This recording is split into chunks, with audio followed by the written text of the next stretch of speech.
通勤通学中の皆様おはようございます。福田の世界時事ニュースの時間です。さあ本日はですね、先日公開されましたアニメーション映画アニマルファームからの話題になります。先週末からですね、公開されまして、そのオープニング興行収入というのが出たんですが、まあ、これがですね、大爆死となってしまったんですね。で、さらにはこの映画、現在ですね、保守層を中心に分断を招いてしまうほど、大変物議を醸しておりまして、非常に有名なね、保守の論客たちがこれをプロモーションすることで批判を浴びてしまっているというんです。で、なんでこんなことになるのかと言いますと、どうやらですね、この映画、このチャンネルで大昔に扱いました、あのスタジオが配給しているというんです。本日は一体何が起きているのか、詳しく見ていきたいと思います。この番組は海外のホットな時事ニュースをお届けします。通勤通学とともにちょうどいいチャンネルとなっていますので、ぜひチャンネル登録お願いします。さあ、それでは本題です。こちらね、公式サイトになりますが、皆さんこの映画ご存知ですか？アニマルファーム。先週末から公開されまして、今回ね、その初週末の興行収入、もうね、それは大惨事となりました。もうほんとね、砂漠方面で戦っています。あの映画を彷彿とさせるレベルの大失敗になってしまったんですね。そしてこの映画ですね、現在保守層を中心に大変物議を醸しておりまして、まあそれはね、いろいろあるんですよ、この背景で。本日はね、一体何が起きているのか、ちょっと順を追ってご説明しますね。アニマルファームは興行的に大失敗。エンジェルスタジオ作品、弱いオープニングと厳しいレビューで爆死。アニマルファームの興行成績が出揃ったが、そしてここです。それはエンジェルスタジオの最新作にとって厳しい現実を示しており、すでに同スタジオにとって最も注目度の高い失敗作になりつつある。ハリウッドに対抗する新興主義のスタジオという評判を強化するどころか、エンジェルスタジオは大きくつまずき、ハリウッドの進歩主義的エリートたちと手を組み、商業的にも批評的にも失敗する作品を生み出してしまったようだ。ということでね、それがね、こちら、アニマルファームになります。皆さんこの作品ご存知でしょうか？これ実はですね、非常にね、古くからある一本の小説を原作としています。ちょっとこちらからご説明しますね。これはですね、1945年に刊行されたジョージ・オーウェルの小説となっています。で、日本語ではね、そのまんまです。動物農場という名前になっておりまして、これが1945年に出版されたと。で、どういった内容かと言いますと、この動物たちがね、ひどい農場主に劣悪な環境で飼育されてるんですよ。で、そこに不満を募らせた動物たちが革命を起こしまして、この人間を追い出して農場を支配するんですね。そしてこの時に一匹の豚がリーダーになるんですが、結局のところこの豚も独裁者になっていき、自分たちが追い出したはずの人間、なんだったらそれよりひどい独裁体制ができてしまうと。このように、ソビエトをはじめとするね、独裁体制に警鐘を鳴らす小説となっていました。で、この小説はですね、これまでもアニメ化されておりまして、一番有名なのがね、1954年版でしょうか。これ非常に古い作品ということで、YouTube でゴニョゴニョするとね、もしかしたら見れたり見れなかったりするかもしれません。ちなみにね、この1954年版は、エンディングが改編されておりまして、もうこれ言っちゃいますよ。いいですよね。これ70年前の作品なんでね、一匹の豚が独裁者になるでしょ。で、最後、それに怒った他の動物たちが、この豚を打倒するという話になっています。で、これね、なんでこんな改編がされたかと言いますと、実はですね、この1954年版というのは、CIA が資金協力したと言われています。それがね、こちら、CIA と芸術文学の世界、この本に書かれていまして、つまり CIA がこの1954年版のエンディングを改編して、反共産主義のメッセージを込めたと言われているんですね。そしてね、今回の2026年版、ここで大きなポイントとなってくるのが、配給会社なんですね。それがこちら、エンジェルスタジオとなっておりまして、皆さんこれ覚えてますか？ちょうどね、ここに流れてきます。もうちょっと、これです。はい。サウンド・オブ・フリーダムなんですね。皆さんこの作品覚えてますかね？このチャンネルがね、立ち上がって間もなくだったんじゃないかなと思いますが、この映画ね、特集して扱ったんですよ。この作品はですね、実はベースとなっておりまして、で、登場人物も実在する捜査官が元になっているんですね。で、これはですね、横行します人身売買を描いておりまして、これを、実はベースで描いていくというものだったんですが、もともとですね、この映画は20世紀フォックスが持っていたんですが、この20世紀フォックスをディズニーが買収してしまうんですよ。これにより、このディズニー、サウンド・オブ・フリーダムの公開を棚上げしてしまうんですね。この映画、公開されなくなってしまいました。で、そこから吸ったもんだありまして、配給権がね、エンジェルスタジオに渡り、これが公開されますと大ヒットすることになったと。そうするとね、この映画、なんでディズニーは公開したくなかったのかというのが様々な憶測を呼びまして、これ大きな話題になったんですね。するとですね、この映画公開当時、どうやらですね、この映画を、ディズニー同様ね、公開したくない勢力がいるようだということで、実際にですね、この時に映画館での公開がですね、様々な形で妨害されるという報告が相次ぎました。例えば、映画が始まっているのに照明が落ちないとかね、空調が完全に切られて暑くて見てられないとか、これね、一つ二つではないんですよ。たくさんのそういった報告というのが相次ぐんですね。非常ベルが押されたりね、そういったことがありました。で、この映画というのはですね、Q アノンの陰謀論と関連付けられまして、主に左派から、そして CNN をはじめとする左派メディアから、もうそれはもう口汚く罵られるんですね。で、これを受けましてですね、この報告が相次ぎました映画チェーン、AMC と言いますが、最大手の映画チェーンですね。ここの CEO が、うちがね、そんなことをするわけないだろうという声明を発表することになりました。なので、この時もね、プクタお話ししてると思うんですが、もうちょっとね、そういった妨害というのがデマだというには、あまりにも報告が多すぎて、実際ね、動画とかもたくさん出ていたんですよ。なので、その現場にね、つまり映画館側に、バイトでもいいですよ。この映画の公開に反対する思想を持つ人物がいて、左派の従業員なんていくらでもいると思うんでね、妨害していた可能性はあるのかもしれませんね。そうすると全部説明つくでしょ。当然映画チェーンの CEO は、そんなこと知らないわけですから、当然自分はそんなことしてないと発表するし、なんだけど現場ではそういうのが横行しているので、次々と報告が上がると。そのぐらい大変物議を醸した作品だったんですね。で、この作品に対する反発というのはね、もうほんとプクタ身をもって感じまして、この動画公開してる時ですね、実際この動画に対しての反発、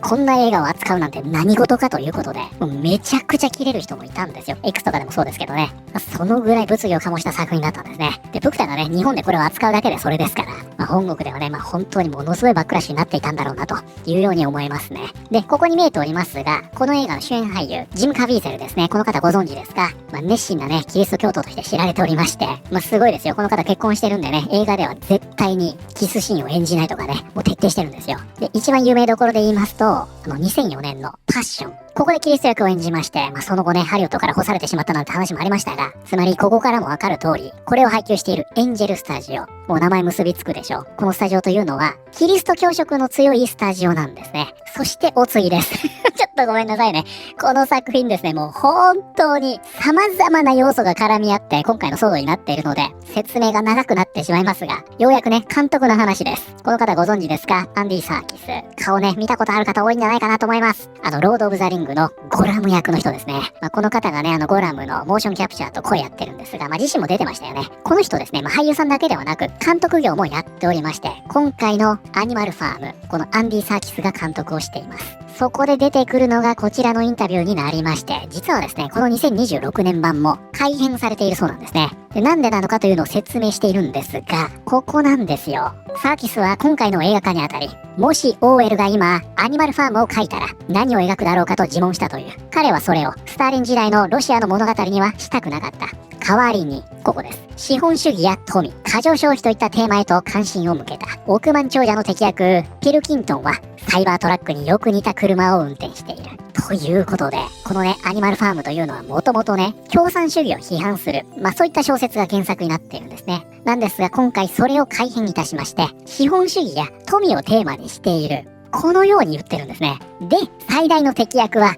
サイバートラックによく似た車を運転しているということで、これつまり、イーロン・マスクでしょ。ちょっと話違うんじゃないんですかと、このようになってしまってるんですよ。そしてこれを受けましてですね、こちらね、アニマルファームの予告編になるんですが、これね、エンジェルスタジオです。現在ね、こちら高評価 1.9 万件に対し、低評価23万件と、こういった状況になっておりまして、これね、コメント欄、荒れに荒れました。これですよ、どっかで見たことありますね。これを飛行機で見ても、私は席を立って出ていくでしょう。ね、白雪姫でもありましたね。耳を澄ませば、ジョージ・オーエルが墓の中で激しく回転している音が聞こえてきそうだ。これ以前勉強しましたね。スペンゲン・ヒスクライブ。つまりこの人がね、墓の中で失望していると。こういうことですよ。これが冗談じゃないということ自体が信じられない。正直言うとコメント欄のほとんどがボロクソに叩いていて嬉しい。というような形で、このコメント欄では袋叩きにあってしまっているというような状況になりました。そしてこれを受けまして監督ね、こんなことを言っています。予告編への反発の中でも特に痛烈だったのが、オーエルが墓の中で転げ回っているという声だ。しかしサーキスは、権利を取得した際に、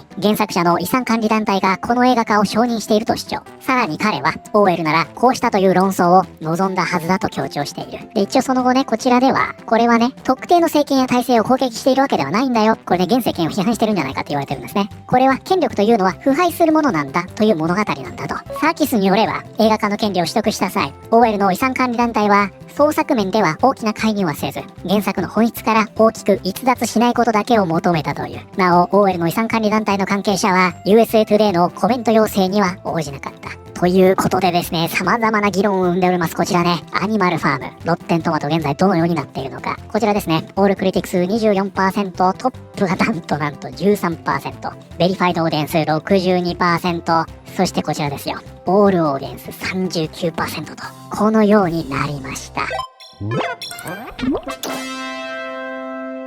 で、ベリファイドオーディエンスなんですけどね、こちら、100票超しか入ってないんですね。で、なんでこういったバランスになるのかというのはね、以前も少し見ましたが、この作品ですね、見ている人数が非常に少ないんですね。こちらですね、アニマルファームになりますが、現在ね、海外では公開されておりませんで、そのトータルですね、330万ドルと、これが初週末の成績なんですね。この作品ですね、こちらにあるんですが、制作費3500万ドルかかってます。やばいでしょ。つまりこの 2.5 倍から3倍を稼がなきゃいけないのに、初週末を終えて330万ドルということで、とてつもない大爆笑を決めてしまってるんですね。でね、この映画の配給、プロモーションというのはエンジェルスタジオがやっているんですが、このエンジェルスタジオはね、非常に特殊なスタジオでして、ギルドというのを持ってるんですね。これ何かと言いますと、株主みたいなもんだと思ってください。このギルドメンバーがどういった作品を配給していくのかというのを投票で決めてるんですね。要するにこれ、そのギルドのメンバーでしょ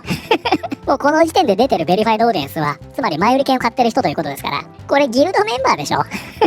オールオーディエンスになりますと途端にね、ドカンと下がるということで、本当にね、興行収入というのが非常に低くって、一部熱狂的なファンに支えられている、そんな作品というのはね、こういったバランスになったりするんですが、もうまさにそのバランスを形成しているということですよね。で、この不評を受けまして、こちらアニマルファームの公式アカウントですね。いやー、これは驚きましたね。これね、役者陣を使って、わざわざこのね、ショートフィルム的なものを作るんですよ。ここではね、何が行われているかと言いますと、このアニマルファームに対して、予告編を見た時点でね、ネガティブなことを言う、これを言ってる人たちをやり玉に上げて、嘲笑していくんですよ。Animal Farm! I don't care what that Dustin Maddox 9445 says! Me neither. We can't let the pigs win. Never! これやばいでしょ。でね、これというのは、スーパーマリオくらいのね、ロッテントマトがあのくらいのバランスになってるんだったら成立するとは思うんですけど、これでやってしまうと、ダサくないですか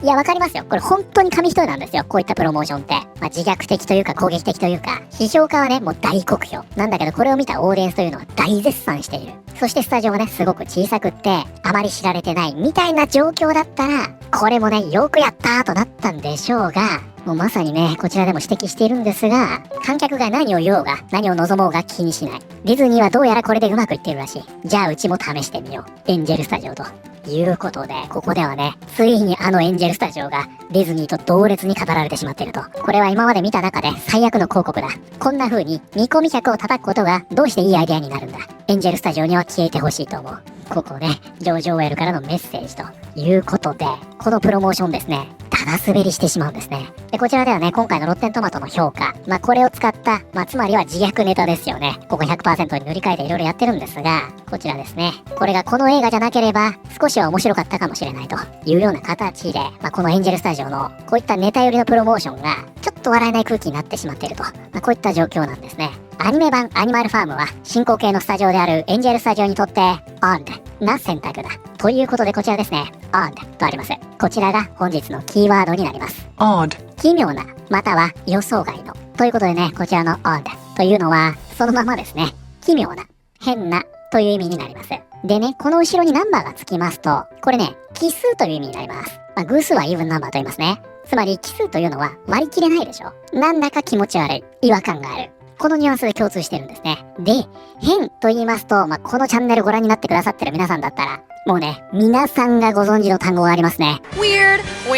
weird ですね。で、これね、基本的に同じ意味なんですが、強さが違います。ちょっと変。このちょっとというのがポイントですね。ちょっと変。これがね、odd。すごく変。これが weird です。このくらいな感じだと思っといてください。これわかりやすいでしょう。つまり、変の親玉が大使ということですね。そしてその子供が odd。このように覚えておいてください。ということでこちらは、アニメ版アニマルファームは、進行形スタジオであるエンジェルスタジオにとって、奇妙な選択だ。正直に言うとこれは少し戸惑う作品だ。ロード・オブ・ザ・リングのゴラムで知られる非常に才能のあるアンディ・サーキスがジョージ・オーウェルの名作をアニメ化している。ただし奇妙なのはスタジオだ。エンジェルスタジオは進行形で保守的な作品で知られている。だがこの映画は現在の政権に対し明確に警告を発しているように見える。確かにこれは彼らが一から制作した作品ではなく配給したものに過ぎないが、それでも彼らにとっては奇妙な選択だろう。それでも主要な観客層を怒らせたり少なくとも驚かせたりする可能性のある作品をあえて扱った度胸は評価できる。ファミリー向けという点では子供には安全な内容ではあるが、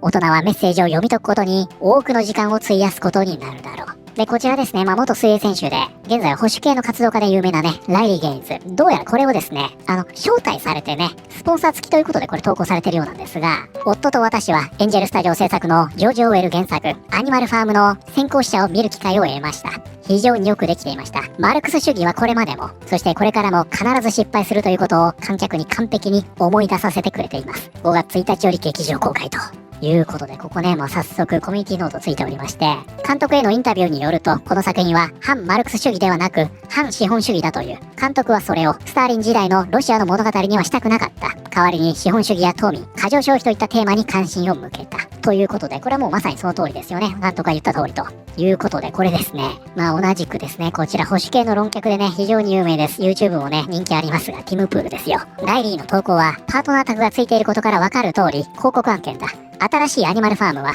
農場主が住宅ローンを払えなくなり動物たちが売りに出されるという話になっている。ある豚はクレジットカードの借金を抱えイーロン・マスクの母親に農場を売却する契約に同意。その結果彼女はこの土地に水力発電を建設し動物たちは反乱を起こして爆弾を仕掛けダムを爆破し従業員全員を殺してしまう。マルクス主義はもちろん共産主義についての言及は一切ない。ということでね、本来ね、このティム・プールとラリー・ゲインズというのは同じ側のね、活動家、論客ではあるんですが、この映画に関してはね、広告案件だというのはわかるけども、言ってること違うじゃないかと、このように言われてしまっているんですね。はい、ということで本日はですね、先週末に公開されましたアニマルファームのリメイク版が興行収入とその評価で大惨事になってしまっているという話題を見てまいりました。いかがだったでしょうか。非常にね、様々な要素が絡み合った今回の騒動なんですが、一応ね、できる限り整理してみましたが、お分かりになりましたか。そもそものこの原作のテーマからあまりにも逸脱しているんじゃないかと言われている今回の2026年版。さらにはこれを配給している配給会社の立ち位置と広告案件を出している層。これがですね、あまりにも噛み合っていないため、どうやら他にもね、様々な右翼系の論客たちがね、案件をもらっているようなんですが、全く内容が噛み合っていないため、これ何が起きてるんだと、このように言われてしまってるんですね。そして全くボックスオフィスも伴っていないということで、間違いなく、回収は不能ということになるでしょうね。で、エンジェルスタジオもですね、批判者たちを批判するというプロモーションを積極的に展開しているという状態で、これ今ね、ほんとね、紙一重だったと思うんですよ。この状況をね、逆転できる面もあったかもしれませんが、現在それね、うまくいっておりませんで、すっかり信用を落としてしまっているというような状況ですね。皆さんはこれについてどのように思われたでしょうか。ということで、本日の動画は以上になります。この動画良かったよと思っていただいた方、ぜひチャンネル登録、グッドボタンお願いします。それではまた通勤通学中にお会いしましょう。